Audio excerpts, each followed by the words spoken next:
warahmatullahi wabarakatuh. Perkenalkan, saya Ayu Dwi Lestari dari kelas U dengan NIM 2023 11525. Berikut adalah PPT UAS rangkaian listrik saya sebagai berikut. Yang pertama, UAS rangkaian listrik itu adalah mencakup AC power analysis, three-phase circuit, magnetically coupled circuit, dan frekuensi respon. Untuk penjelasan AC power analysis, di mana adalah analisis aliran daya listrik atau load flow ini bertujuan untuk merencanakan dan mengetahui besarnya daya dalam suatu sistem tenaga listrik.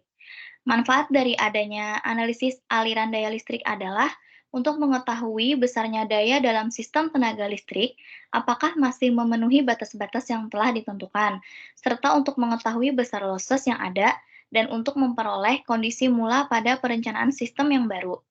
Analisis aliran daya diawali menghitung daya aktif dan daya reaktif pada setiap simpul bus yang terpasang, kemudian pembebanan pada transformator, kemudian pembebanan pada saluran atau penghantar, kemudian nilai rugi daya atau losses, kemudian jatuh tegangan sistem, dan aliran daya pada jaringan sistem tenaga listrik terpasang.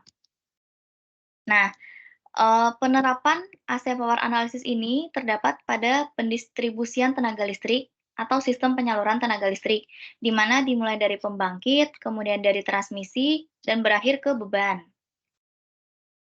Nah, ini adalah penerapan sehari-hari AC Power Analysis. Ada suatu single line diagram gardu distribusi, yaitu gardu PGCN. Berikut data dari SLD gardu distribusi pada gardu PGCN.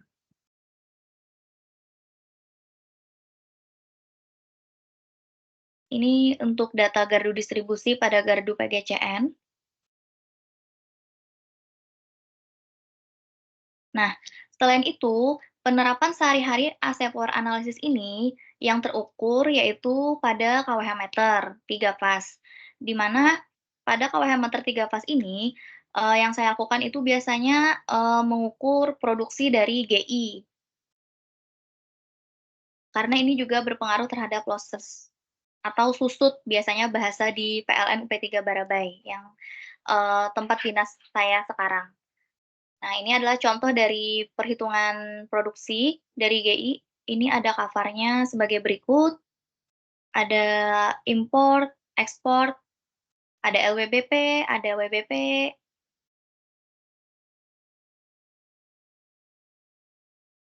Kemudian untuk three-phase circuit, di mana ini terdapat rangkaian Y star ke delta.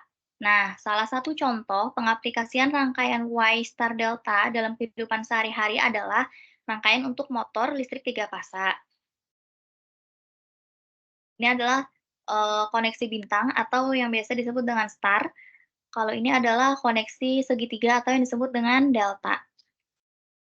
Nah, berikut adalah rangkaian daya Y star ke delta, di mana di sini terdapat komponen ada MCB, 3 buah kontaktor, kontaktor 1, 2, dan 3, kemudian ada motor, dan penghubung dari motor ke kontaktor itu ada yang namanya tor.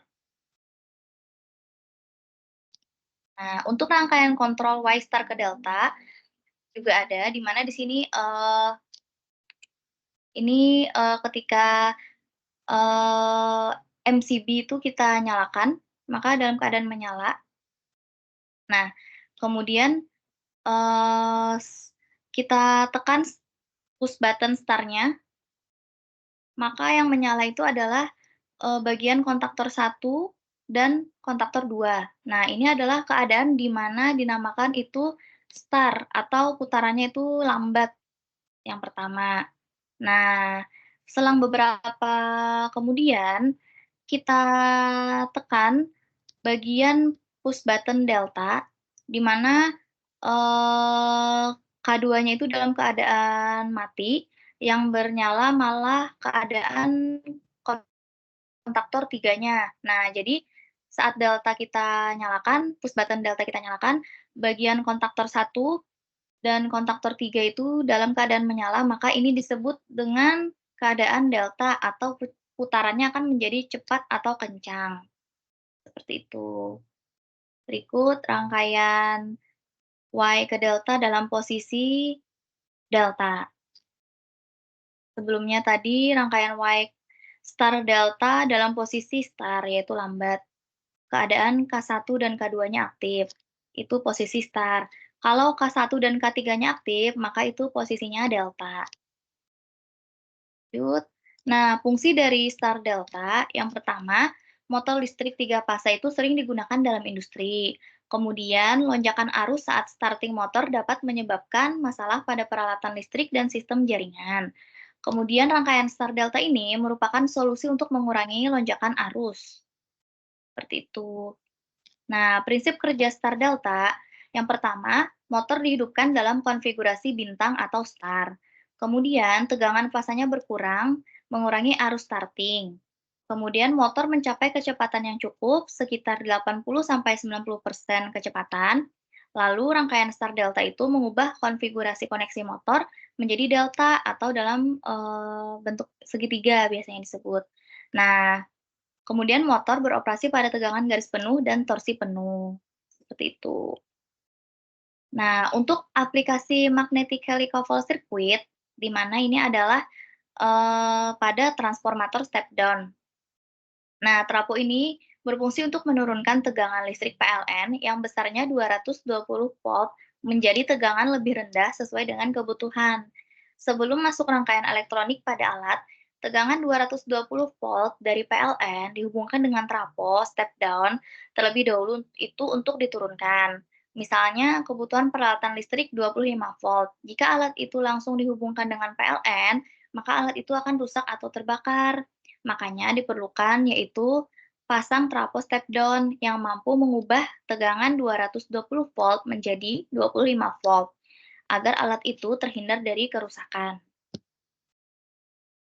Nah, ini adalah transformator dengan lilitan primer dan sekunder dibuat dalam satu lilitan. Berikut contoh dari transformator step down.